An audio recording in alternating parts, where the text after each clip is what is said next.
Hi everyone, Vegas Film Critic here, Jeffrey K. Howard, here to review Guardians of the Galaxy Volume 2.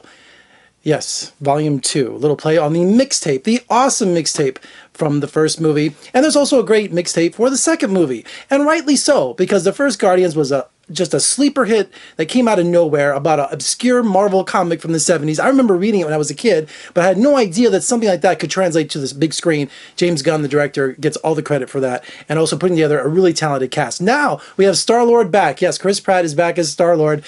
This time, the Guardians have been hired by this alien race to protect these galactic batteries.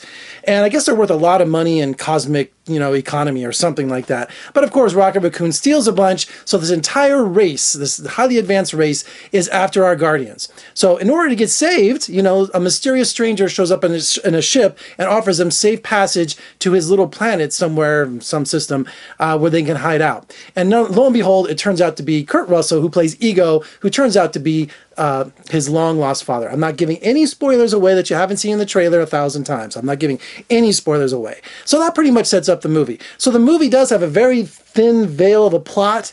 It's more character-based this time, which I really liked because we have so many Guardians and we have backstories. We have their own little plot lines going on. So there's a lot happening in this 2 hours and 15 minutes, which I totally appreciate. I don't want 1,000 star battles. I want more of these characters because some of these guys really shine. My personal favorites in this second version, and I think the one that really takes the cake is Dave Bautista playing Drax. He really shines. He steals every scene he's in. He absolutely does. He cracks me up with his honesty, with his bravery, with his makeup, his presence. He's by far my favorite character. And also Michael Rooker played Yondu. He has a much bigger part in this film, and everyone just it's about family. There's the theme of the movie. The first one was assembling a family. Well, this one is about family coming together and sticking together. And there's some tearful moments in there, as far as a Marvel comic movie could get, where they talk about that. And you actually have these feelings going on between Kurt Russell and Chris Pratt, the father-son dynamic going on there. And Kurt Russell, can you just be any cooler? Can you imagine Kurt Russell being your father? I've interviewed him 1,000 times, and he is just the greatest. He's one of the best interviews in my 20-year career. He gives these great long answers. He's funny. He's affable. He's everything, man. He's just absolutely fantastic. And also, the soundtrack. I don't want to go through all the songs with you right now, but just humming all the songs throughout the whole movie. I want to get the soundtrack. It's so cool. Anyway, I want to get back to the characters. Everybody has their Gamora and his sister. Their sisters in the movie, so they have a dynamic going on.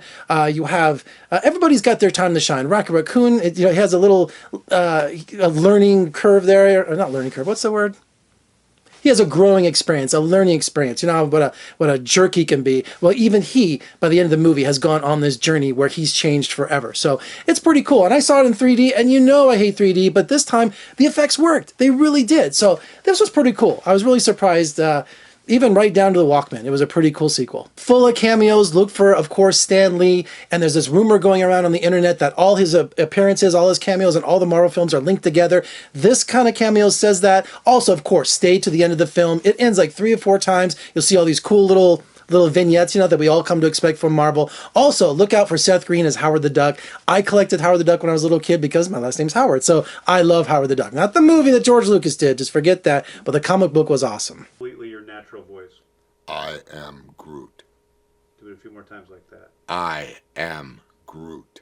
That's right. Somebody remind me, make sure I mention Baby Groot. He's like the breakout character. Vin Diesel's back voicing him. Of course, he says Baby Groot, and I looked it up 13 times. I am Groot. He says that 13 times. So, even him and Rocket have their moments together too, which you've probably seen in the trailer. So, you know what? Most sequels are nowhere near as good as the original. This is not as good as the original, but it comes damn close. In terms of entertainment value, it's got the space battles are there, you've got the one-liners, you've got the hip characters, you've got just this movie that has this energy that moves along that's unlike anything. Huge, huge hit for Disney.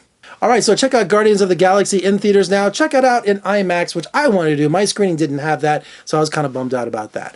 All right, for more reviews and interviews, surf on over to my website at vegasfilmcritic.com. There you're going to find all my social media outlets, our little portals. You can see me on Facebook, on Twitter, on Instagram. Please talk to me. I love to hear from you. I'm getting a lot more people talking to me and debating films and all that. Also, you can check out my shirts on daddios.com, and you get type in Vegas Film, and you get 20% off. They have some really cool shirts. Also, if you're watching on YouTube, which I know you are, please subscribe, thumbs up, comment below, and share. I always get that order all mixed up.